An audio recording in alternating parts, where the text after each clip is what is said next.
निकल कर आए थे। कौन कौन से? मैंने आपको बोला था लास्ट क्लास के अंदर कि भाई सबसे पहले घरेलू ही निकलती है और घरेलू के बाद हम उसको कन्वर्ट करते हैं राष्ट्रीय के अंदर।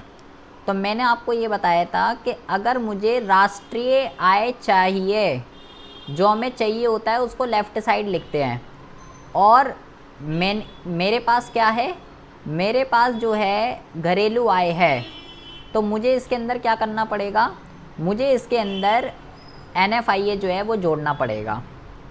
और अगर मुझे घरेलू आय चाहिए, बेटा जो लेफ़्ट साइड है वो हमें चाहिए, वो हमें फाइंड आउट करना है, और जो मैं यहाँ लिख रहा हूँ राइट साइड, इसका मतलब है वो हमारे पास है, उसकी मदद से हम निकाल रहे हैं।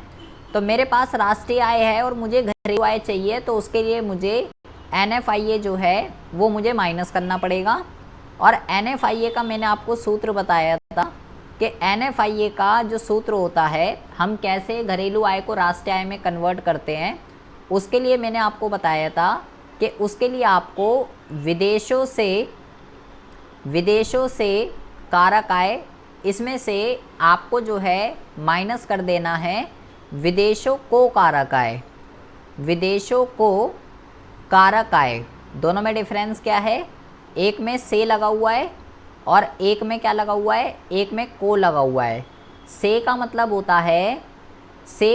होता है हमारे देश के सामान्य निवासियों ने, भारत के सामान्य निवासियों ने दूसरे देशों में जाकर कितनी इनकम अर्न करी है, और को का मतलब होता है दूसरे देशों के गैर निवासियों ने भारत में आकर कितनी इनकम अर्न करी है, उसको विदेशों को कहते हैं।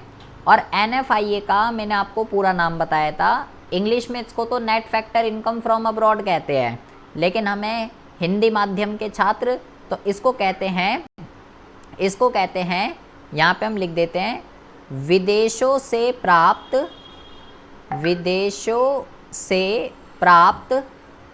शुद्ध कारक आय। विदेशों से प्राप्त शुद्ध कारक आय, और शुद्ध को ही निवल वर्ड भी कहते हैं। शुद्ध भी लिखा हुआ हो सकता है या निवल वर्ड भी लिखा हुआ हो सकता है। शुद्ध और निवल जो है एक ही चीज़ होती है। इतनी बकवास हम लास्ट क्लास में ख़त्म कर चुके हैं। अब इसी बकवास को हमको आगे कंटिन्यू करना है, तो बहुत ही ज़्यादा ध्यान से सुनेंगे, क्योंकि अब जो कॉन्सेप्ट हम पढ़ने वाले हैं बहुत ही ज़्यादा इम्पॉर्टेंट है।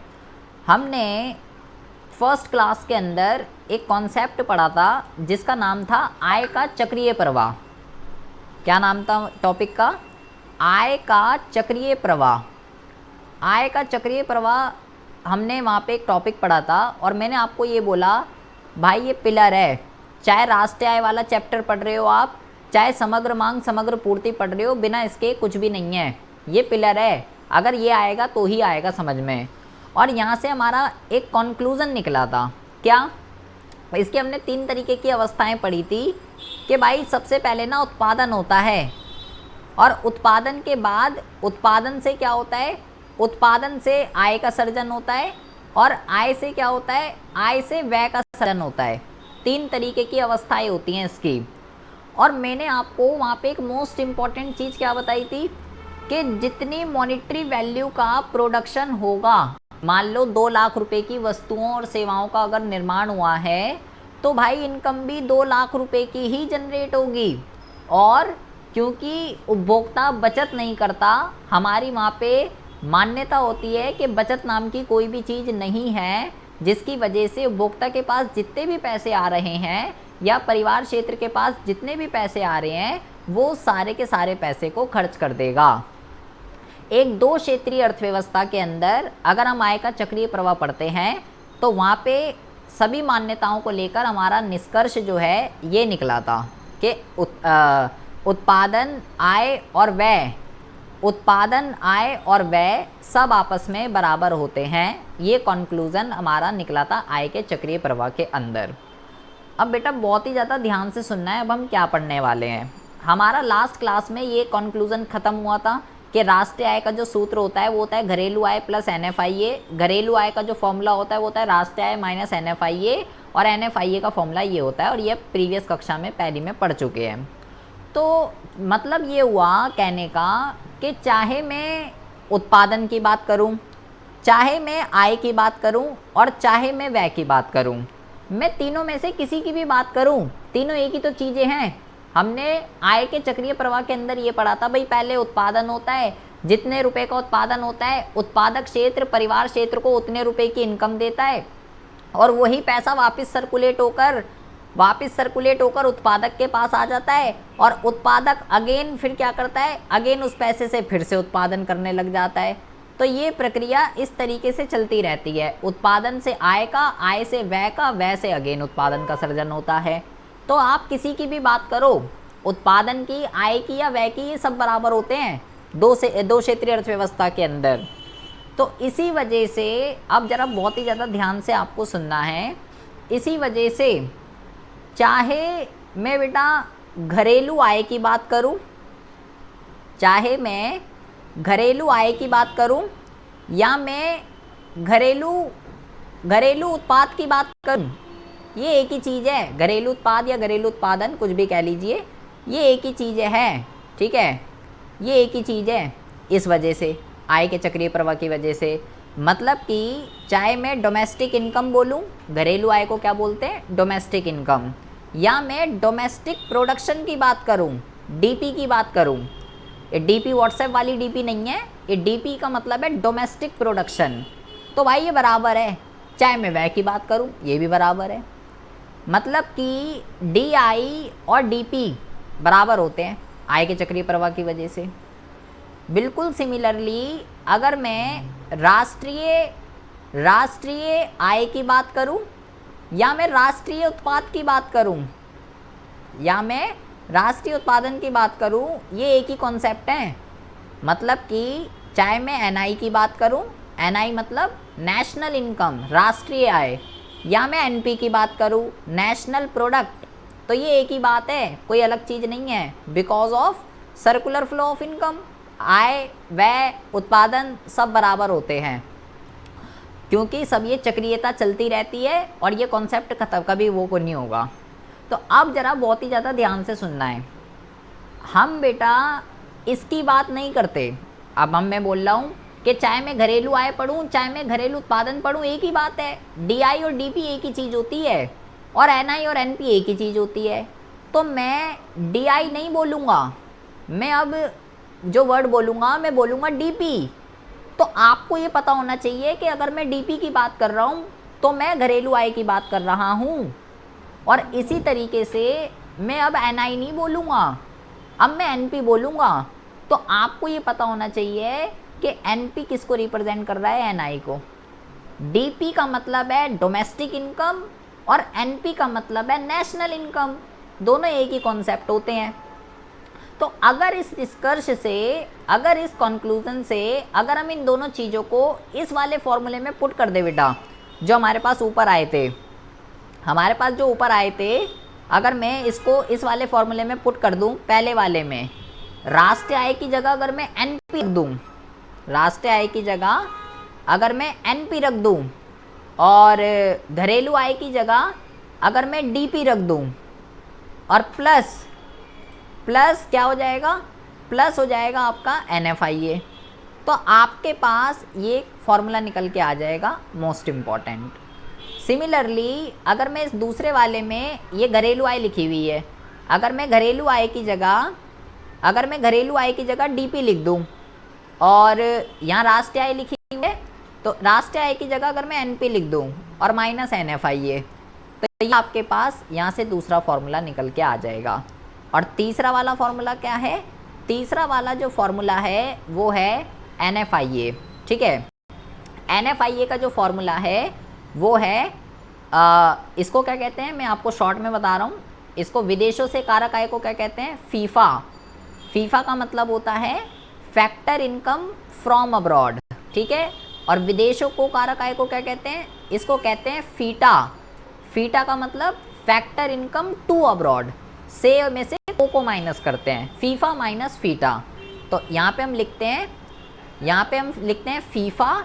फीफा वर्ल्ड कप नहीं है, कहीं फुटबॉल वाला फीफा वर्ल्ड कप सोचो, ये फीफा का मतलब है फैक्टर इनकम फ्रॉम अब्रॉड, ठीक है। तो ये हो गया फीफा, और यहाँ पे लिखते हैं माइनस फीटा। तो फीफा का मतलब है से और फीटा का मतलब है को, ये तीसरा फॉर्मूला आया। सिमिलरली हमारा 2 फॉर्मूले और हमने पढ़े थे निवेश के अंदर, तो वहाँ पे आपको क्या चीज़ ध्यान रखनी है बेटा, वहाँ पे हमारे पास 2 सूत्र निकल के आए थे कि जो सकल निवेश होता है ना उसमें मूल्यह्रास शामिल होता है, ठीक है। तो ग्रॉस का जो फॉर्मूला होता है, ग्रॉस को सकल कहते हैं, ठीक है। ग्रॉस का जो फॉर्मूला होता है वो होता है नेट प्लस डेप, ये 4th फॉर्मूला है हमारा। डेप का मतलब डेप्रीसिएशन, और 5th जो फॉर्मूला था, अगर मुझे नेट निकालना है तो नेट का मतलब क्या होता है, नेट का मतलब होता है ग्रॉस माइनस डेप। ये आपके पास 5 सूत्र आपके पास यहाँ से निकल के आए। ये कहाँ से आया है, ये 4th और 5th फॉर्मूला जो हमने पूंजी निर्माण वाला पढ़ा था, तो हमने वहाँ पे पढ़ा था सकल निवेश, जो मैंने मशीन वाला कॉन्सेप्ट आपको समझाया था। तो मशीन वाले कॉन्सेप्ट के अंदर उसका फॉर्मूला क्या निकला था, सकल निवेश इज इक्वल टू शुद्ध निवेश प्लस मूल्यह्रास, ये निकला था। और अगर मुझे यहाँ से शुद्ध निवेश निकालना है, अगर मुझे यहाँ से शुद्ध निवेश निकालना है तो इसका फॉर्मूला होता है सकल निवेश माइनस मूल्यह्रास। बस आपको ये चीज़ ध्यान रखनी है कि भाई सकल में मूल्यह्रास शामिल होता है और शुद्ध में मूल्यह्रास शामिल नहीं होता, ये बात ध्यान रखनी है, इसको गांठ बांध लो। सकल, ग्रॉस का मतलब होता है बेटा सकल, और शुद्ध का मतलब होता है नेट। सकल में डेप्रीसिएशन इंक्लूड होता है और शुद्ध में डेप्रीसिएशन इंक्लूड नहीं होता। ये 5 फॉर्मूले आपको घोल कर पी जाने हैं, फाड़ कर ले जाने हैं, क्योंकि इनके बिना न्यूमेरिकल क्वेश्चन नहीं होने वाले हैं। अभी आगे और भी बकवास करते हैं, अभी पहले और समझिए, लेकिन ये बिल्कुल बेसिक है।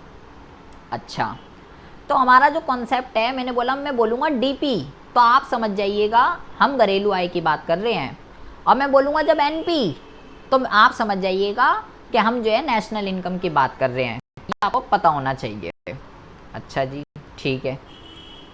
तो ये जो डीपी होता है ना, घरेलू उत्पाद, ये जो डीपी होता है, इसको हम 2 सिनेरियो में पढ़ सकते हैं। किस किस सिनेरियो में पढ़ सकते हैं? पहला जो सिनेरियो होता है वो होता है, एक तो डीपी को हम पढ़ सकते हैं सकल पे, और एक हम पढ़ सकते हैं शुद्ध पे। सकल को ग्रॉस कहते हैं और शुद्ध को नेट कहते हैं। तो ये जो वर्ड बन जाएगा, ये बन जाएगा जीडीपी। डीपी का मतलब क्या है? डीपी का जो मतलब है वो है डोमेस्टिक प्रोडक्ट या डोमेस्टिक प्रोडक्शन, ठीक है, and also equal to domestic income.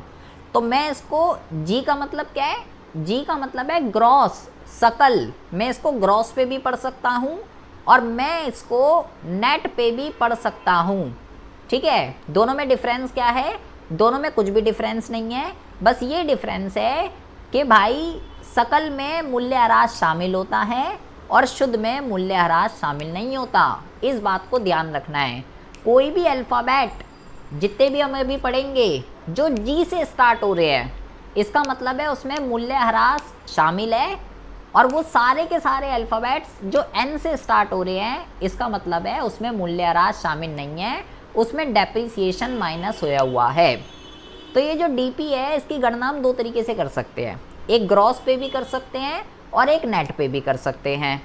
अच्छा जी, अब ये जो डीपी होता है, ये जो जीडीपी होता है और ये जो एनडीपी होता है, इन दोनों की गणना जो है ना हम 2 तरीके से कर सकते हैं, चाहे इसकी भी और इसके भी।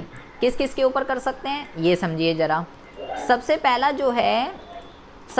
जो है वो हम कर सकते हैं एफसी पे, और दूसरा कर सकते हैं एमपी पे। सबसे पहला है एफसी पे और दूसरा करते हैं एमपी पे। क्वेश्चन ये है, ये क्या परेशानी है? तो सबसे पहले हम बात करते हैं एफसी की। एफसी का मतलब होता है फैक्टर कॉस्ट, और एमपी का मतलब होता है मार्केट प्राइस। मतलब कि फैक्टर कॉस्ट का मतलब होता है कारक लागत, और इसका मतलब होता है बाजार कीमत। अब ये क्या परेशानी है, इसको समझते हैं।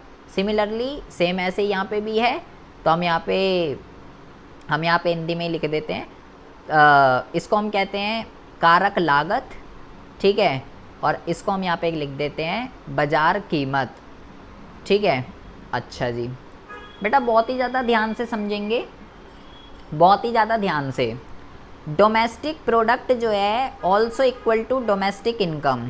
तो लास्ट कक्षा के अंदर डोमेस्टिक इनकम का पूरा कॉन्सेप्ट हम क्लियर कर चुके हैं कि एक देश की घरेलू सीमा के अंदर जितनी भी आय अर्जित होती है, चाहे वो सामान्य निवासी द्वारा अर्जित की गई हो या गैर निवासी द्वारा अर्जित की गई हो, वो जो है डोमेस्टिक इनकम कहलाती है। सिमिलरली डोमेस्टिक प्रोडक्शन का मतलब क्या होगा कि एक साल के अंदर अंदर एक देश की घरेलू सीमा में जितनी भी प्रोडक्शन हो रही है गुड्स और सर्विसेज की, वो डीपी कहलाता है। घरेलू सीमा के अंदर प्रोडक्शन होनी चाहिए। जीडीपी का मतलब होगा इसमें मूल्यह्रास शामिल है, और एनडीपी का मतलब है इसमें मूल्यह्रास शामिल नहीं है। अब यहाँ पे दो वर्ड आए हैं, एक है एफसी और एक है एमपी। ये क्या दिक्कत परेशानी है, इसको समझिए। सबसे पहले हम बात करते हैं मार्केट प्राइस की। मार्केट प्राइस का मतलब है बाजार कीमत। तो आपको ये ध्यान रखना है, जिस मूल्य पे, जिस कीमत पे वस्तु बाजार में बिकने के लिए आती है उसको बाजार कीमत कहते हैं। जिस मूल्य पे वस्तु बाजार में बिकने के लिए आती है उसको बाजार कीमत कहते हैं। भाई मैं बोलूँ पेन है, पेन कितने रुपए का है, आप बोलो जी 5 रुपये का है, तो वो 5 रुपये क्या है उसका, वो 5 रुपये जो है उसका मार्केट प्राइस है। सिमिलरली यहाँ पे भी है। अच्छा जी, तो बाजार कीमत तो सिंपल है, जितने रुपए में वस्तु बाजार में बिकने के लिए आ रही है वो क्या है, वो जो है बेटा मार्केट प्राइस है। दूसरा कॉन्सेप्ट है भाई, ये क्या दिक्कत होती है, फैक्टर कॉस्ट। ये फैक्टर कॉस्ट का मतलब है जो हम पीछे पढ़ के आ चुके हैं, मैं आपको पहले भी बता, फैक्टर कॉस्ट या फैक्टर पेमेंट एक ही चीज़ होती है। कारक लागत भी आप इसको कह सकते हो या कारक भुगतान भी आप इसको कह सकते हो, ये एक ही चीज़ होती है। ठीक है, क्या होता है ये, जब उत्पादक परिवार क्षेत्र को, बेटा प्रीवियस सारा याद रखना है क्योंकि सब चीज़ें एक दूसरे से इंटरलिंक्ड हैं। तो अगर आपको कोई भी क्लास मिस हुई भी है तो प्लीज़ उसको देख लीजिएगा, वरना ये कुछ भी समझ में नहीं आने वाला है। तो प्रीवियस सारा याद रखिएगा, एक एक चीज़ें बेसिक सारी छोटी छोटी। तो उत्पादक क्षेत्र परिवार क्षेत्र को जो पेमेंट करता है, किराया, ब्याज, लाभ, मजदूरी, ये जो चीज़ें की पेमेंट करता है उत्पादक क्षेत्र, उसको कारक भुगतान कहते हैं। और परिवार क्षेत्र को मिल रही होती है इसलिए उसके लिए कारक आय होती है। तो ये तो वही चीज़ है, किराया, मजदूरी, ब्याज, लाभ की जो पेमेंट होती है। और ये क्या है, जितने रुपए में वस्तु बाजार में बिकने के लिए आती है। तो यहाँ से हमारे पास 4 वर्ड निकल के आते हैं। कौन कौन से, सबसे पहला जो वर्ड निकल के आता है जीडीपी, और ये जो एफसी है इसको यहाँ पे लिखेंगे बेस पे, ऐसे जीडीपी एट एफसी। इसी तरीके से ऐसे लिखेंगे, इसको लिखेंगे जीडीपी, और इस एमपी को कहाँ लिखेंगे, यहाँ पे। इसको किस तरीके से पढ़ेंगे, इसको पढ़ेंगे जीडीपी और बोलेंगे एट एमपी। इसको क्या बोलेंगे, जीडीपी एट एफसी। इस तरीके से जो है इसको हम पढ़ेंगे। ठीक है बेटा, फैक्टर कॉस्ट वही है जो उत्पादक क्षेत्र परिवार क्षेत्र को, उत्पादक क्षेत्र परिवार क्षेत्र को मजदूरी, ब्याज, लाभ, ये जो पेमेंट करता है, कारक सेवाओं के बदले में जो कारक भुगतान किया जा रहा है उत्पादक क्षेत्र की तरफ से परिवार क्षेत्र को, वही कारक लागत होती है। मैं चाहो तो यहाँ पे मैं यहाँ लिख देता हूँ, लाइक किराया है, ब्याज है, लाभ है, किराया, ब्याज, मजदूरी और लाभ, यही सारी चीज़ें क्या कहलाती हैं, कारक भुगतान या कारक लागत कहलाती है उत्पादक के पॉइंट ऑफ व्यू से। यहाँ से हमारे पास 2 वर्ड निकल के आते हैं, ये वाले, ये 2 वर्ड हमारे पास यहाँ पे निकल के आ गए। अच्छा ठीक है, इसी तरीके से 2 वर्ड यहाँ से भी हमारे पास निकल के आएंगे। कौन कौन से, पहला वर्ड निकल के आएगा एनडीपी, और इस एफसी को हम कहाँ लिखेंगे, यहाँ पे पी के पास। तो क्या बन जाएगा ये, NDP at FC. And next क्या बन जाएगा, एनडीपी एट एमपी, ये बन जाएगा। ठीक है, ये 4 वर्ड हमारे पास यहाँ से निकल के आ गए। क्वेश्चन ये है, मैं इन 4 वर्ड का करूँ क्या, मुझे क्या करना है इन 4 वर्ड का। इन 4 वर्ड का मुझे कुछ नहीं करना। ये 4 वर्ड जब हम न्यूमेरिकल क्वेश्चंस को सॉल्व करेंगे तो वहाँ पर हमें ये फाइंड आउट करने के लिए आते हैं। सबसे पहला क्वेश्चन ये है क्या, ये चारों वर्ड, तो ये है क्या, अगर आपके दिमाग में ये चल रहा है तो भाई इसका मतलब ये आपको कॉन्सेप्ट क्लियर नहीं हुआ। मैंने बोला डीपी का मतलब है डोमेस्टिक प्रोडक्ट या डोमेस्टिक इनकम। एक साल के अंदर अंदर अर्थव्यवस्था में घरेलू सीमा के अंदर जितनी भी प्रोडक्शन होती है वो डीपी है, क्योंकि घरेलू आय घरेलू सीमा का कॉन्सेप्ट है सारा का सारा। घरेलू सीमा के अंदर जो है प्रोडक्शन होनी चाहिए, घरेलू सीमा के अंदर आय का सर्जन होना चाहिए। जी का मतलब है उसमें मूल्यह्रास शामिल है, एन का मतलब है उसमें मूल्यह्रास शामिल नहीं है। इन दो वर्ड में केवल इतना सा कॉन्सेप्ट है कि जो जी वाले हैं उसमें मूल्यह्रास शामिल है, एन वालों में मूल्यह्रास शामिल नहीं है। और रही बात एमपी और एफसी की, एमपी का मतलब है जैसे अगर मैं इसका बात करूँ, अगर मैं एक साल के अंदर एक देश की घरेलू सीमा में जितनी भी वस्तुओं और सेवाओं की प्रोडक्शन हुई है उसका बाजार मूल्य क्या है, और इसमें मूल्यह्रास शामिल है, ये इसका मतलब है। इसी तरीके से उनकी कारक लागत क्या है, इसमें मूल्यह्रास शामिल है या मूल्यह्रास शामिल नहीं है। तो हमें इनकी डेफिनेशन नहीं पढ़नी है, एग्ज़ाम में आपसे इसकी डेफिनेशन नहीं पूछी जाएगी। इस पर किस तरीके से क्वेश्चन आएगा ये न्यूमेरिकल क्वेश्चन में हमें फाइंड आउट करने के लिए आता है। तो अभी मैं बताऊंगा किस तरीके से इसको हम फाइंड आउट करते हैं।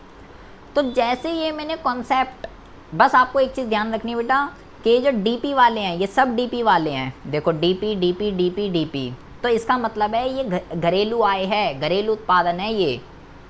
इसी तरीके से जैसे हमने ये घरेलू का कॉन्सेप्ट पढ़ा है, बिल्कुल इसी तरीके से एनपी का भी कॉन्सेप्ट होता है सेम।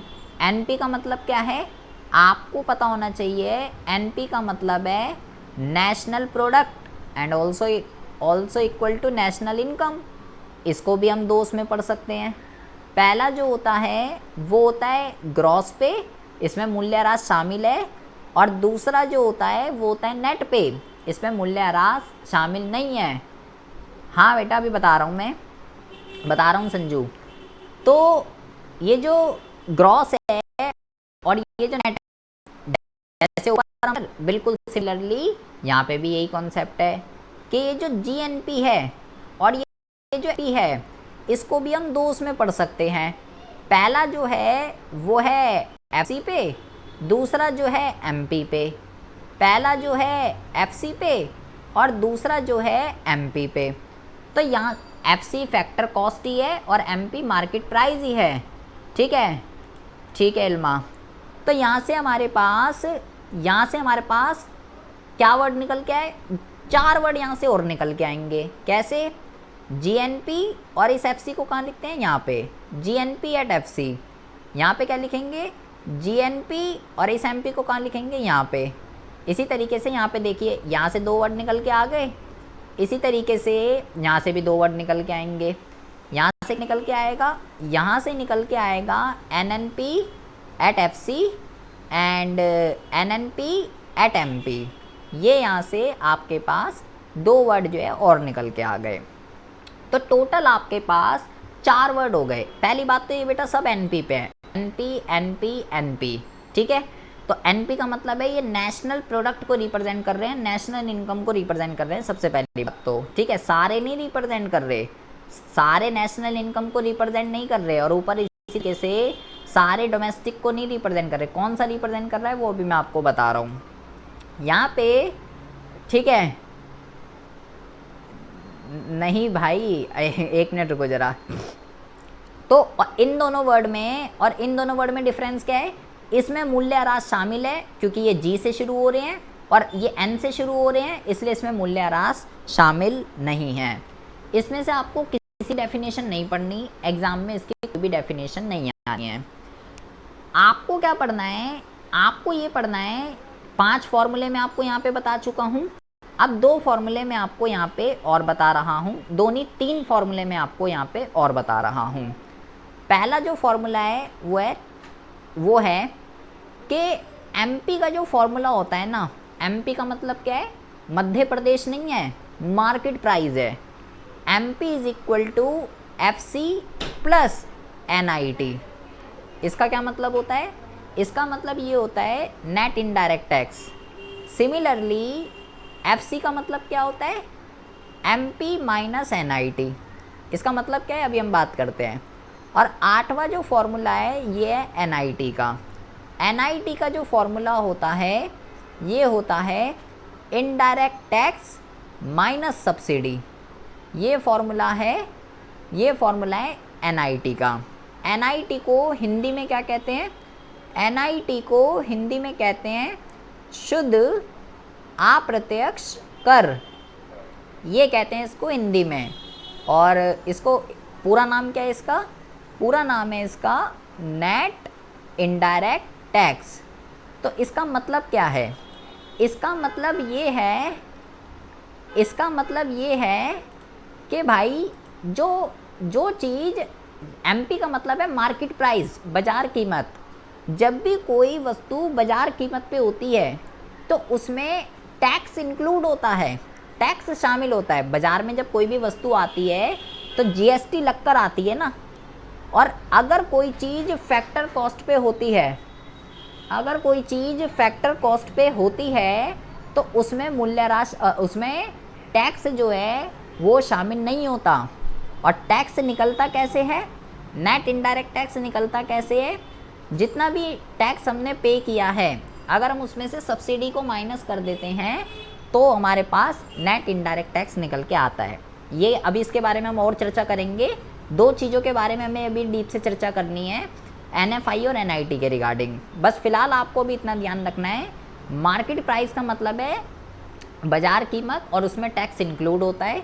और FC का मतलब है फैक्टर कॉस्ट, उसमें नेट इनडायरेक्ट टैक्स इंक्लूड नहीं होता। और नेट इनडायरेक्ट टैक्स किस तरीके से निकलता है ये मैंने आपको यहाँ बताया। 5 फॉर्मूले आप ऊपर पढ़ चुके हैं, ये बिल्कुल बेसिक फॉर्मूले बेटा, आपको घोल कर पी जाने हैं, बिना इसके एक भी न्यूमेरिकल क्वेश्चन सॉल्व नहीं होने वाला है। 5 फॉर्मूले यहाँ पे हैं और 3 फॉर्मूले यहाँ पे गए हैं। ये हो गया 6th, ये हो गया 7th और ये हो गया 8th। ये 8 फॉर्मूले आपको घोल कर पी जाने हैं, क्योंकि इसके ऊपर एग्ज़ाम में जो न्यूमेरिकल क्वेश्चन है वो इसी के बिहाफ पे ही सॉल्व होंगे। इसके बिना एक भी क्वेश्चन न्यूमेरिकल सॉल्व नहीं होने वाला है। अच्छा, अब इतनी बकवास पढ़ने के बाद आपको एक चीज़ बस ध्यान रखनी है, कि भाई DP का मतलब है डोमेस्टिक इनकम और NP का मतलब है नेशनल इनकम। ये बात आपको ध्यान रखनी है, ठीक है? 1 मिनट रुकिए ज़रा। देखिए, सबसे पहले हम पढ़ते हैं कि GDP जो है क्या होती है। फुल फॉर्म तो आपको इसको सबको ही पता ही है। फुल फॉर्म की अगर हम बात करते हैं तो ग्रॉस डोमेस्टिक प्रोडक्ट इसको कहते हैं, ठीक है? और हिंदी में अगर हम इसकी बात करें तो हिंदी में कहते हैं सकल घरेलू उत्पाद या ग्रॉस डोमेस्टिक प्रोडक्ट। अब ये जो GDP होती है ये क्या होती है? एक अर्थव्यवस्था के अंदर 3 तरीके के क्षेत्र होते हैं। पहला जो होता है वो होता है प्राथमिक, दूसरा जो होता है वो होता है द्वितीयक, देख लेना कैसे लिखते हैं, और तीसरा जो होता है वो होता है तृतीयक कैसे लिखते हैं, सेवा क्षेत्र कहते हैं इसको, ठीक है? सेवा क्षेत्र या तृतीयक क्षेत्र भी इसको कहते हैं। तो अब GDP क्या होती है? ये क्या करता है? ये वस्तु बनाता है। ये क्या करता है? जो प्राथमिक क्षेत्र ने रॉ मटेरियल बनाया उसको फाइनल में कन्वर्ट करता है, ये भी वस्तु बनाता है। और ये सेवा का निर्माण करता है, ठीक है? तो कितने रुपए की वस्तु बनी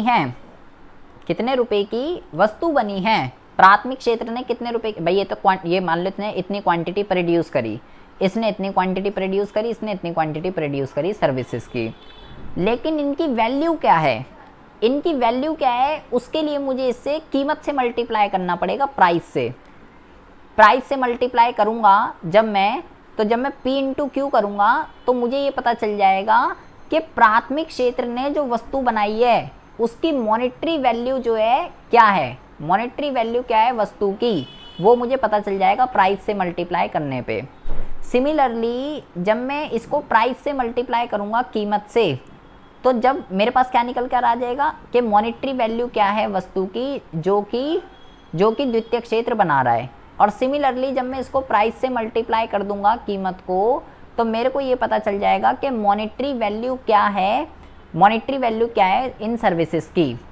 और जब मान लीजिए 2 लाख रुपए प्राथमिक क्षेत्र ने वस्तुओं का निर्माण किया, 3 लाख रुपए द्वितीयक ने करा और 1 लाख रुपए की सेवा क्षेत्र ने करा। और अगर मैं इन तीनों को जोड़ दूं तो मेरे पास कितना आ जाएगा, तो मेरे पास आ जाएगा 6 लाख रुपीज़। ये 6 लाख क्या है, इस मेरी जीडीपी है। क्या है ये, जीडीपी एक साल के अंदर अंदर। जीडीपी आपको ये बताती है कि एक साल के अंदर अंदर अर्थव्यवस्था के अंदर जो 3 क्षेत्र होते हैं, प्राथमिक, द्वितीयक और तृतीयक, इन तीनों क्षेत्रों ने मिलकर एक साल के अंदर अंदर कितनी मॉनेटरी वैल्यू की गुड्स एंड सर्विसेज प्रोड्यूस करी हैं, उसको कहते हैं जीडीपी। तो ये तो आपको पता होना चाहिए सबसे पहली बात तो। और कैसे कैलकुलेट होती है, जब हम प्राइस को क्वांटिटी से मल्टीप्लाई कर देते हैं कि जितनी गुड्स बन रहे हैं उनकी मॉनेटरी वैल्यू क्या है, ठीक है। एनवी नहीं है ये, एमवी है बेटा, मॉनेटरी वैल्यू। एमवी का मतलब है मॉनेटरी वैल्यू। मॉनेटरी वैल्यू का मतलब होता है, मॉनेटरी वैल्यू का मतलब होता है मौद्रिक मूल्य, कि जो वस्तुओं का निर्माण हुआ है उनका मौद्रिक मूल्य क्या है, वो कितने रुपए की हैं, उसको कहते हैं मॉनेटरी वैल्यू। तो जीडीपी क्या होती है, सबसे पहले तो आपको ये समझना, और निकलता कैसे है, प्राइस इनटू क्वांटिटी, इस तरीके से निकलता है। अब बेटा बहुत ही ज़्यादा ध्यान से सुनेंगे, प्राइस इनटू क्वांटिटी से जीडीपी निकलता है। तो ये जो जीडीपी की ये जो गणना है ना, जीडीपी की ये जो गणना है, ये हम जो है दो सिनेरियो में कर सकते हैं। पहला जो होता है वो होता है चालू कीमतों पर, और दूसरा जो कॉन्सेप्ट होता है वो होता है स्थिर कीमतों पर। अब इनका मतलब क्या होता है ये समझिए, चालू कीमतों पर और स्थिर कीमतों पर मतलब क्या होता है। आपको सबसे ये चालू कीमत क्या होती है और ये स्थिर कीमत क्या होती है, अभी हम नीचे पढ़ेंगे। आपको मैंने बोला जीडीपी की गणना, मतलब सारा खेल क्या है, मैंने बोला कि जितनी भी क्वांटिटी प्रोड्यूस हो रही है अगर मैं उसको प्राइस से मल्टीप्लाई कर देता हूँ तो जीडीपी आ जाती है। तो कौन सा प्राइस, तो प्राइस 2 तरीके के हो सकते हैं। पहला है चालू का मतलब जो वस्तु और सेवा बन रही है उसका भी करंट में जो प्राइस चल रहा है उसी से मल्टीप्लाई कर दो, जो अभी करंट में चल रहा है, वर्तमान में चल रहा है, उसी से मल्टीप्लाई कर दो। तो अगर हम जीडीपी की गणना चालू कीमतों पर करते हैं तो उसको हम क्या कहते हैं, उसको हम कहते हैं मौद्रिक जीडीपी। बहुत ही ज़्यादा ध्यान से सुनना है, सारा ध्यान यही होना चाहिए। और अगर हम जीडीपी की कैलकुलेशन उसको चालू प्राइस पे नहीं करते जो उसके वर्तमान में चल रहे हैं, बल्कि किसी स्थिर कीमत पर कर देते हैं। स्थिर कीमत क्या होती है अभी हम देखते हैं। तो अगर मैं स्थिर कीमतों पे जीडीपी की गणना करता हूँ, मतलब कोई पुराना प्राइस लेता हूँ, कोई पिछला, अभी वाला नहीं ले रहा, अगर मैं कोई पिछला प्राइस लेता हूँ तो उस पे जीडीपी को कैलकुलेट करता हूँ तो उसको मैं क्या बोलता हूँ, उसको मैं बोलता हूँ वास्तविक जीडीपी। तो आपको ये ध्यान रखना है, चालू कीमतों पर जीडीपी, या जब जीडीपी की गणना चालू कीमतों पर की जाती है तो इसको मौद्रिक जीडीपी कहते हैं, और जब जीडीपी की गणना चालू कीमतों पे ना करके किसी पिछले साल के प्राइस पे की जाती है तो उसको हम क्या कहते हैं, उसको हम जो है वास्तविक जीडीपी कहते हैं। मौद्रिक जीडीपी और वास्तविक जीडीपी एक बहुत ही ज़्यादा इंपॉर्टेंट कॉन्सेप्ट है आगे ग्रेजुएशन लेवल तक। अब हम जरा मौद्रिक जीडीपी को बहुत ही ज़्यादा डीप से पढ़ेंगे कि ये आखिर क्या है। मौद्रिक जीडीपी को ज़रा ध्यान से समझिए। मान लीजिए एक अर्थव्यवस्था के अंदर 2 वस्तुओं का उत्पादन हो रहा है, केवल और केवल 2 वस्तुओं का, ठीक है, और नहीं हो रहा। एक तो उत्पादन हो रहा है गेहूं का और एक उत्पादन हो रहा है चावल का। क्वांटिटी कितनी प्रोड्यूस हो रही है, क्वांटिटी प्रोड्यूस हो रही है, इसकी हो रही है 5 टन, इसकी हो रही है 10 टन, ठीक है जी। अच्छा, और कीमतें जो इनकी चल रही हैं, प्राइस जो इनके चल रहे हैं, प्राइस लिख देते हैं हम यहाँ पे, प्राइस जो इनके चल रहे हैं, अभी हम बात कर रहे हैं 2018-2019 के, ठीक है, 2018-19 की हम बात कर रहे हैं। प्राइस जो इनके चल रहे हैं, मान लीजिए 1000 रुपीज़ पर टन चल रहा है और इसका चल रहा है 500 रुपये पर टन, ये इसका प्राइस चल रहा है, टन की बात चल रही है यहाँ पे, ठीक है। तो अगर बेटा मैं यहाँ पे जीडीपी निकालना चाहूँ, कैसे निकलती है जीडीपी, प्राइस इनटू क्वांटिटी से, ऐसे निकलती है। तो मैं मल्टीप्लाई कर देता हूँ इसको, इसको कर दूंगा ये कितना आ जाएगा 5000, और इसको कर दूंगा ये भी आ जाएगा 5000। तो 5000 और 5000 कितना हो जाएगा, 5000 और 5000 ये हो जाएगा 10,000। ये 10,000, मैंने बोला अर्थव्यवस्था में केवल 2 ही वस्तु बन रही है और नहीं बन रही, मैंने ये माना अपनी तरफ से, गेहूं और चावल बन रहे हैं। तो सिंपल सी बात है, इनकी जितनी प्रोडक्शन होगी वही जीडीपी है। तो ये 10,000 रुपये क्या आ गए, ये 10,000 रुपये आ गए 2018-19 की जीडीपी, 2018-19 की जीडीपी। अब क्या हुआ, अगले साल 2019-20 में सेम कॉन्सेप्ट है, सेम वस्तु है, गेहूं और चावल, ठीक है जी। और क्या कहते हैं, वस्तु यही है, लेकिन क्वांटिटी जो है ये भी पहले भी जितनी प्रोड्यूस हो रही थी अब भी उतनी ही प्रोड्यूस हो रही है, 5 टन और 10 टन। लेकिन हुआ क्या, जो गेहूं 1,000 रुपये पर टन मिल रहा था वो अब 2,000 रुपये पर टन मिल रहा है, ड्यू टू इन्फ्लेशन, महंगाई हो गई, कीमतें बढ़ गई। जो 500 का मिल रहा था वो अब 800 का मिल रहा है पर टन। तो अब अगर मैं जीडीपी को कैलकुलेट करता हूँ, P इंटू क्यू करता हूँ, तो क्या आएगा, सॉरी यहाँ पे लिखते हैं इसको, अगर मैं अब जीडीपी को कैलकुलेट करता हूँ तो ये कितना आएगा, ये आ जाएगा आपका, इसको मैं यहाँ पे 800 लिख देते हैं। अब ये आ जाएगा आपका 5 दूनी 10, 1 2 3 एंड 8,000 यहाँ पे।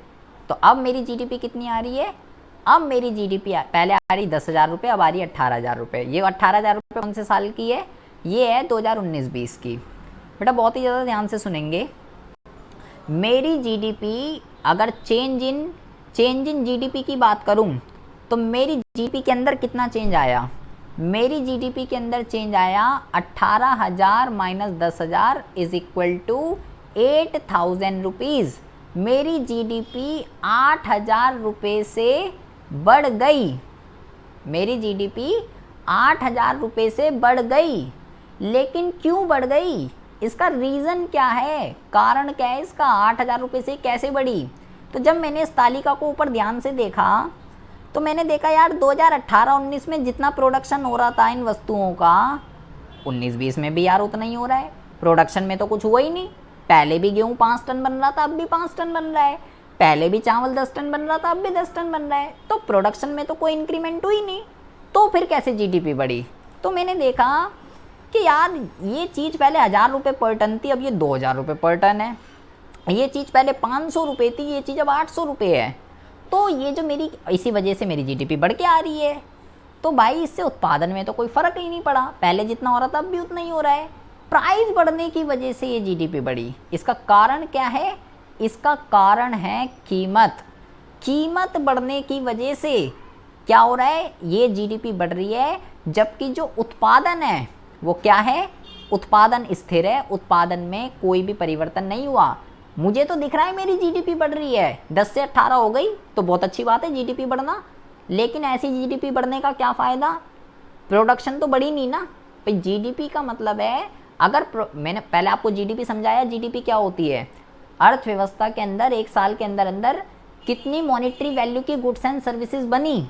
तो पहले 10,000 की, अभी मेरे को क्या दिख रहा है, पहले 10,000 की बन रही थी 2018-19 में, अब 18,000 की बन रही है, यही तो लग रहा है। लेकिन क्या 18,000 रुपये की वस्तु बन रही है, नहीं, वस्तु तो 10,000 की बन रही है अभी भी, पहले की जितनी बन रही थी। ये 8,000 रुपये की जो इंक्रीमेंट है ये तो केवल प्राइस की वजह से दिख रहे हैं मेरे को, उत्पादन में तो कोई भी असर नहीं पड़ा इस चीज़ का। तो इसी वजह से तो ये तो बेकार है, फिर इसका फ़ायदा क्या हुआ, पहले जितना बन रहा था अब भी उतना ही बन रहा है। तो इसी वजह से यहाँ पे मैं एक बात लिख रहा हूँ जो आपको गोल कर पी जानी है। यहाँ पे आपको ध्यान रखना है कि मौद्रिक जीडीपी आर्थिक कल्याण का, मौद्रिक जीडीपी आर्थिक कल्याण का अच्छा सूचक नहीं है। इसका मतलब क्या, आर्थिक कल्याण का मतलब इससे लोगों को फ़ायदा नहीं हो रहा भाई। लोगों को क्या फ़ायदा हो रहा है, उल्टा महंगाई हो रही है। लोग, जो चीज़ पहले 1,000 रुपये की मिल रही थी वो 2,000 की मिल रही है, जो 500 की थी वो 800 की पर टन मिल रही है। लोगों को तो उल्टा वस्तु महंगी मिल रही है। तो कल्याण तो छोड़ो, यहाँ तो उल्टा लोगों का नुकसान हो रहा है क्योंकि महंगाई हो रही है। तो ऐसी जीडीपी बढ़ने का कोई फ़ायदा नहीं है। तो फिर कौन सी इसका मतलब फॉर्मूला क्या होता है, इसका सूत्र क्या होता है, इसका सूत्र होता है P P इंटू में Q, और यहाँ पे हम लगा रहे हैं स्टार, जिसका मतलब क्या है कि ये फिक्स रहेगा। ये जो जीडीपी है मौद्रिक वाली कब बढ़ती है और कब घटती है? जब प्राइस बढ़ते हैं तो ये जीडीपी बढ़ जाती है, जब प्राइस घटते हैं तो ये जीडीपी घट जाती है। और ये जीडीपी चाहे डबल हो जाए, ट्रिपल हो जाए, चौपल हो जाए, इस जीडीपी के बढ़ने का कोई भी फ़ायदा नहीं है। इससे लोगों का कल्याण नहीं होगा, क्योंकि पहले जितना उत्पादन हो रहा था अब भी उतना ही हो रहा है। अभी बेटा आगे आएगा, ये अभी पढ़ा रहा हूँ मैं, कल्याण आएगा भी आगे। अब हम पढ़ते हैं वास्तविक। वास्तविक जीडीपी क्या होती है?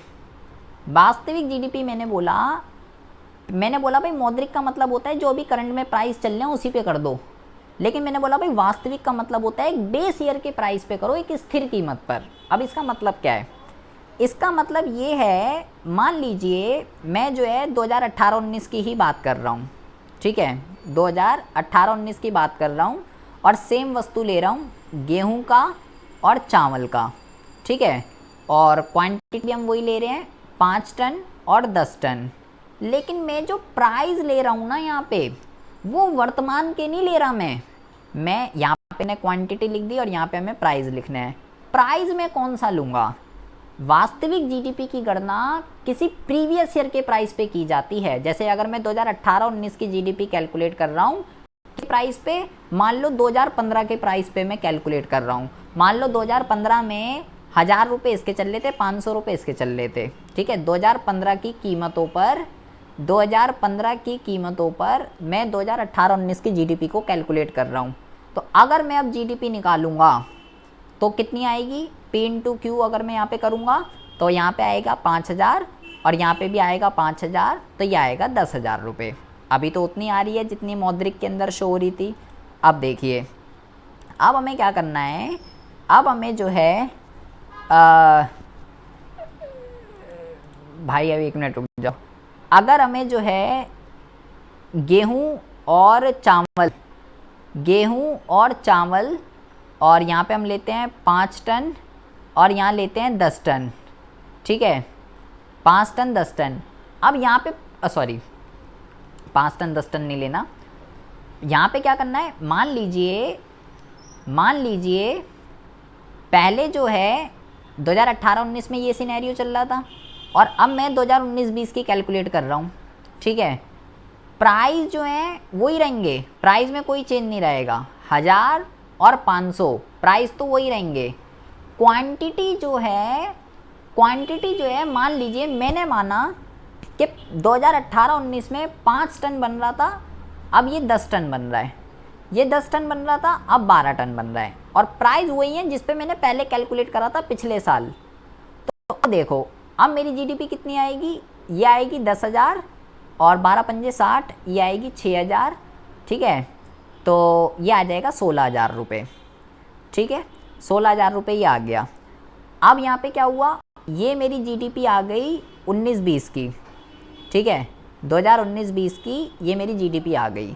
कितनी इंक्रीमेंट देखने के लिए मिल रही है मेरे को यहाँ पे? 6,000 रुपये की इंक्रीमेंट देखने के लिए मिल रही है। 16,000 minus 10,000 is equal to 6,000 rupees. इतनी इंक्रीमेंट मेरे को देखने के लिए मिल रही है। तो ये इंक्रीमेंट क्यों हुई? इसका कारण जो है वो क्या है? तो जब मैंने इस तालिका को देखा ऊपर, मैंने देखा यार प्राइस तो वही है जो पहले लगाए थे, प्राइस तो अब भी वही है, अब भी वही लगाए हैं। लेकिन यहाँ आप देख रहे हैं कि पहले जितनी प्रोडक्शन हो रही थी वस्तुओं की, अब उससे ज़्यादा प्रोडक्शन हो रही है वस्तुओं की। जो गेहूँ पहले 5 टन प्रोड्यूस हो रहा था वो अब 10 टन हो रहा है, जो 10 टन हो रहा था वो 12 टन हो रहा है। मतलब अर्थव्यवस्था में वस्तुओं का उत्पादन बढ़ा है। तो इसका कारण क्या है? इसका कारण ये है कि अर्थव्यवस्था में अब उत्पादन बढ़ा, जिसकी वजह से जीडीपी बढ़ती हुई दिखाई दे रही है। प्राइस तो वही है जो पहले जिस पे कैलकुलेट करी थी मैंने, जिस पे पिछले साल करी थी उसी पे इस साल कैलकुलेट हो रही है। तो भाई इससे क्या हुआ? इससे उत्पादन बढ़ रहा है, मतलब पहले के कंपैरिजन में ज़्यादा गुड्स एंड सर्विसेज की प्रोडक्शन हो रही है, लोगों को अब ज़्यादा कंजम्पशन के लिए मिलेगा। देखो अगर उत्पादन बढ़ रहा है तो सिंपल सी बात है लोगों का उपभोग भी बढ़ेगा। अब लोग जो बेचारे पहले भूखमरी से मर रहे थे, जिनको खाने के लिए नहीं मिल रहा था, कम मिल रहा था, अब उनको मिलेगा खाने के लिए। और जब लोग उपभोग करेंगे तो उनकी जीवन की जो गुणवत्ता है, जो उनकी जीवन की गुणवत्ता है, जो क्वालिटी ऑफ लाइफ है वो अच्छी होगी, क्योंकि अब खाने को मिलेगा, कुपोषण के कम शिकार होंगे, अच्छी क्वालिटी ऑफ लाइफ होगी, अच्छी लाइफ होगी, अच्छी ज़िंदगी होगी। अब क्योंकि इससे लोगों की क्वालिटी ऑफ लाइफ इंक्रीज हो रही है, इसलिए बोलेंगे कि इससे लोगों का कल्याण हो रहा है, इससे लोगों को फ़ायदा हो रहा है। इस वाली जीडीपी से बढ़ने से फ़ायदा हो रहा है लोगों को, क्योंकि उत्पादन बढ़ने से उपभोग बढ़ रहा है, उपभोग बढ़ने से लोगों की क्वालिटी ऑफ लाइफ बढ़ रही है। एंड लोगों की क्वालिटी ऑफ लाइफ जब बढ़ेगी तो भैया सिंपल सी बात है, आर्थिक कल्याण होगा। तो इसी वजह से आपको ये ध्यान रखना है कि जो वास्तविक जीडीपी जो होती है ना, वास्तविक जीडीपी वो आर्थिक कल्याण का, वो आर्थिक कल्याण का अच्छा सूचक होती है, अच्छा सूचक होती है। जितनी ज़्यादा ये अच्छा सूचक, इसको अच्छा माना जाता है, जितनी ज़्यादा वास्तविक जीडीपी बढ़ती है, जितनी ज़्यादा वास्तविक जीडीपी बढ़ती है उतना ज़्यादा लोगों का कल्याण होगा। और जितनी कम वास्तविक जीडीपी घटती है, तो अगर ये जीडीपी घटने लग जाए, जीडीपी कब घटे, प्रोडक्शन घट जाएगा, तो इससे क्या होगा, लोगों की क्वालिटी ऑफ लाइफ बेकार हो जाएगी और कल्याण कम हो जाएगा। तो जब हम बात करते हैं जीडीपी जीडीपी जीडीपी, तो हम कौन सी जीडीपी की बात करते हैं, मौद्रिक की बात करते हैं या वास्तविक की बात करते हैं? तो आपको ये ध्यान रखना है, मौद्रिक की कोई इंपॉर्टेंस नहीं होती, सारी इंपॉर्टेंस वास्तविक की होती है। हम जब जीडीपी पढ़ते हैं तो उसका मतलब वास्तविक ही है। कोई भी सरकार हो, उसका उद्देश्य वास्तविक जीडीपी को बढ़ाना है, ना कि मौद्रिक। तो मैंने बोला जितनी बढ़ेगी उतना ज़्यादा बढ़िया, जितनी नहीं बढ़ेगी उतना कम बढ़िया। इसके बीच में प्रत्यक्ष संबंध है, इसके बीच में प्रत्यक्ष संबंध है। बट कुछ सरकमटेंसेस बेटा ऐसी होती हैं जहाँ पे ये फेल हो जाता है। इसको कहते हैं वास्तविक जीडीपी की सीमाएं। इसका मतलब क्या होता है? मैंने बोला कि वास्तविक जीडीपी जितना बढ़ेगी उतना ज़्यादा बढ़िया है, इससे तो लोगों का कल्याण होगा। लेकिन फिर भी कुछ एक्सेप्शनल केस ऐसे हैं कि वास्तविक जीडीपी बढ़ रही होगी और लोगों का कल्याण नहीं हो रहा होगा। जैसे कि कौन कौन सी सिचुएशन है वो, इसको कहते हैं वास्तविक जीडीपी की सीमाएं। इसको बेटा बहुत ही ज़्यादा ध्यान से समझेंगे, फिक्स क्वेश्चन है एग्जाम में, इसके ऊपर क्वेश्चन आएगा ही आएगा। चाहे आप कोई भी सैम्पल पेपर, कोई भी प्री बोर्ड चेक कर लीजिए, इसके ऊपर न्यूमेरिकल क्वेश्चन है ही है। सबसे पहली इसकी जो लिमिटेशन है वो है जीडीपी की रचना। सबसे पहला पॉइंट, जीडीपी की रचना का क्या मतलब होता है ये समझिए। जीडीपी की रचना का ये मतलब है, मान लीजिए मैंने बोला कि मेरी जो वास्तविक जीडीपी है ना, वास्तविक जीडीपी 2018 में वो कितनी है, वो जो है 3 लाख रुपए है मान लीजिए। और मैं कह रहा हूँ भाई 2019 में जो है ना मेरी वास्तविक जीडीपी कितनी हो गई, 5 लाख रुपए हो गई। ठीक है, मेरी वास्तविक जीडीपी 2 लाख से बढ़ गई। तो आप मतलब कि मैंने ऊपर जो समझाया कि तब तो कल्याण होगा, मजे आएंगे लोगों के, क्योंकि ये जीडीपी क्यों बढ़ती है, उत्पादन बढ़ने की वजह से बढ़ती है ये। इसका जो सूत्र होता है, इसका सूत्र क्या होता है, इसका सूत्र होता है P इंटू में Q, P स्टार यहाँ पे फिक्स रहता है। यहाँ प्राइस बढ़ने की वजह से नहीं बढ़ती, ये उत्पादन बढ़ने की वजह से बढ़ती है, और जो अच्छा है। तो अब 3 लाख से 5 लाख हो गई, मतलब वस्तु का उत्पादन तो बढ़ा है। लेकिन भाई कौन सी वस्तु का उत्पादन बढ़ा है, वस्तु तो कई तरीके की होती हैं, तो मैं 2 तरीके की वस्तु ले लेता हूँ। पहली मान लीजिए उपभोक्ता और दूसरी मान लीजिए सैनिक वस्तु। उपभोक्ता वस्तु कौन सी होती है, जिसको हम कंज्यूम करते हैं अपनी डेली लाइफ में, दूध, ब्रेड, अंडे, टिकाऊ, अर्ध टिकाऊ, पढ़ चुके हम सारी चीज़ें। और सैनिक वस्तुएं कौन सी होती है, गोला बम बारूद, दोनों ही वस्तुएं हैं। तो अगर मान लीजिए ये जो 2 लाख रुपए की इंक्रीमेंट हुई, ये इसकी वजह से नहीं, इसकी वजह से हुई, सैनिक वस्तु की वजह से। अबे तो भाई ऐसी जीडीपी बढ़ने का क्या फ़ायदा, मैं गोला बम बारूद थोड़ी ना खाऊंगा, मैं गोला बम बारूद से थोड़ी ना मेरी क्वालिटी ऑफ लाइफ ठीक होगी। हाँ, ये मुझे इनडायरेक्टली सेफ्टी तो प्रोवाइड करते हैं, लेकिन ये थोड़ी ना मैं कंज्यूम करता हूँ। तो मेरी जो जीडीपी बढ़ रही है वो कौन सी वस्तु की वजह से बढ़ रही है, ये भी तो मैटर करता है ना। अगर उस वस्तु की वजह से बढ़ रही है जो मैं कंज्यूम कर रहा हूँ तब तो फायदा है, लेकिन अगर उस वस्तु की वजह से बढ़ रही है जो मैं कंज्यूम ही नहीं करता तो फिर ऐसी वास्तविक जीडीपी बढ़ने का क्या फ़ायदा? ऐसी वास्तविक जीडीपी बढ़ने का तो कोई फ़ायदा ही नहीं है। अगर ये 2 लाख रुपए गोला बम बारूद की प्रोडक्ट, मान लो देश के अंदर कोई ऐसी स्थिति हो गई जिसकी वजह से गोला बम बारूद इन सब की प्रोडक्शन हमको ज़्यादा करनी पड़ गई तो हमारी जीडीपी बढ़ जाएगी, लेकिन ऐसी जीडीपी बढ़ने का कोई फ़ायदा नहीं है। तो अगर आपकी जीडीपी बढ़ रही है वास्तविक वाली तो इसका ये मतलब नहीं है कि लोगों का कल्याण होगा ही होगा। दूसरा इसके अंदर जो पॉइंट आता है वो आता है जीडीपी का वितरण। जीडीपी के वितरण का मतलब ये होता है, मैंने आपको बोला 3 तरीके के क्षेत्र होते हैं, प्राथमिक, द्वितीयक और तृतीयक, या सेवा क्षेत्र भी कह सकते हो। मान लीजिए प्राथमिक के अंदर 1 लाख की प्रोडक्शन हो रही थी पहले, फिर यहाँ 2 लाख की या 3 लाख की, तो टोटल प्रोडक्शन हो रही थी 6 लाख रुपीज़ की, ये मेरी जीडीपी थी। अब क्या हुआ, यहाँ पे पहले 1 लाख की हो रही थी, ठीक है, यहाँ पे जो है अब भी 1 लाख की हो रही है, यहाँ 2 लाख की हो रही थी, अब भी यहाँ 2 लाख की हो रही है, और यहाँ 3 लाख की हो रही थी, यहाँ पे जो है 12 लाख की हो रही है, ठीक है। अब क्या हुआ, अब यहाँ पे हो गया 15 लाख रुपए, मेरी जीडीपी बढ़ गई, डबल से भी ज़्यादा हो गई, 12 से भी ज़्यादा, 15 लाख रुपए। लेकिन मेरे, अब इसका मतलब तो बढ़िया है, मतलब उत्पादन तो बढ़ा अर्थव्यवस्था के अंदर वस्तुओं और सेवाओं का, लेकिन मेरे भाई जब मैंने इसको ध्यान से देखा तो ये जो कितने बड़े हैं ये, कितने हो गए यार ये, 9 लाख रुपीज़ से मेरी जीडीपी बढ़ रही है, लेकिन भाई प्राथमिक ने तो कुछ करा ही नहीं, द्वितीयक ने भी कुछ नहीं करा, जो तो पहले थे वैसे के वैसे ही हैं वो तो अब भी। तो ये जीडीपी किसकी वजह से बढ़ी है? सेवा क्षेत्र की वजह से। तो अगर आपकी वास्तविक जीडीपी बढ़ रही है तो इसका ये मतलब नहीं है कि आपके तीनों क्षेत्र अच्छी परफॉर्मेंस कर रहे हैं। हो सकता है कि जो कंट्रीब्यूशन है ये किसी एक क्षेत्र की वजह से हो रहा हो, बाकी क्षेत्र ठप के ठप पड़े हुए हों। तो इसको कहते हैं जीडीपी का वितरण, कि अगर आपकी जीडीपी बढ़ रही है तो इट डज नॉट मीन कि आपके ऑल सेक्टर जो हैं वो बेटर परफॉर्मेंस दे रहे हैं। तीसरा क्या होता है? तीसरा जो होता है इसको कहते हैं गैर मौद्रिक लेन देन। गैर मौद्रिक लेन देन। गैर मौद्रिक लेन देन का क्या मतलब होता है? गैर मौद्रिक लेन देन का ये मतलब होता है, गैर मौद्रिक लेन देन का ये मतलब होता है कि जितने भी वस्तु, जैसे मान लीजिए वो लेन देन जिनकी मॉनेटरी वैल्यू पॉसिबल नहीं है, वो लेन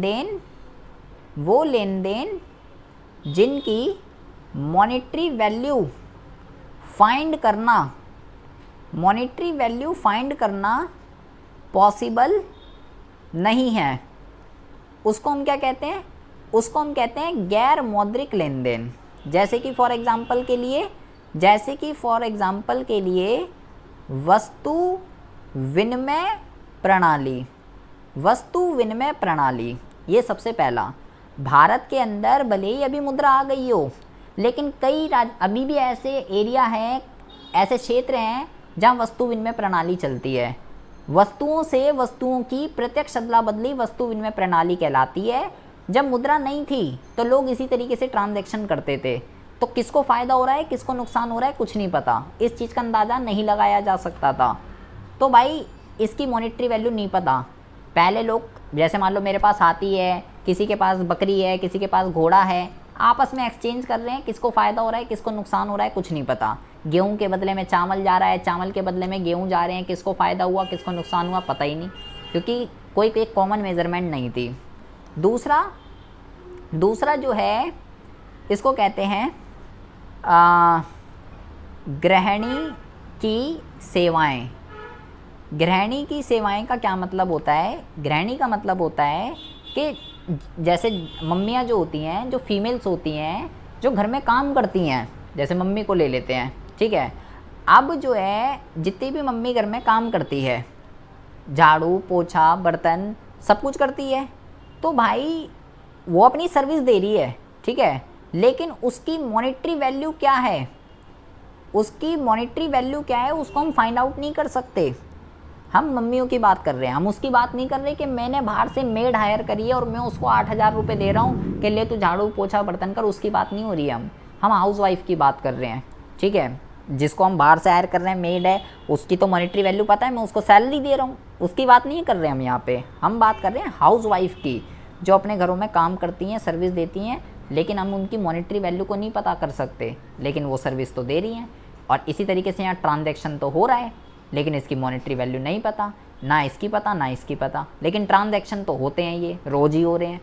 तो भाई इनकी तो मॉनेटरी वैल्यू पता ही नहीं, तो ऐसे ट्रांजैक्शन ये तो जीडीपी में आएंगे ही नहीं, क्योंकि जीडीपी में तो तब आएंगे ना, जीडीपी में तब जोड़ूंगा ना जब मुझे वैल्यू पता होगी कि मम्मी झाड़ू जो लगा रही है उसकी वैल्यू क्या है, पोछा जो लगा रही है उसकी वैल्यू क्या, नहीं पता हमें उसकी वैल्यू, तो वो सारी सेवाएं आर्थिक क्रियाएं नहीं मानी जाती हैं, तो इसलिए जीडीपी में भी नहीं आती, ना ही ये आता जीडीपी के अंदर। ये दोनों ही चीज़ें या वो सभी लेन देन जिनकी मॉनेटरी वैल्यू पॉसिबल नहीं है वो जीडीपी में नहीं आती, जिसकी वजह से तो हमें जो जीडीपी शो होगी वास्तविक वाली वो एक्चुअल नहीं है, उसके अंदर गैर मौद्रिक लेन देन तो शामिल है ही नहीं।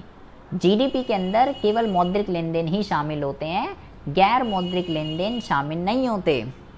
और जो लास्ट है ये है आपका बाह्यताएँ।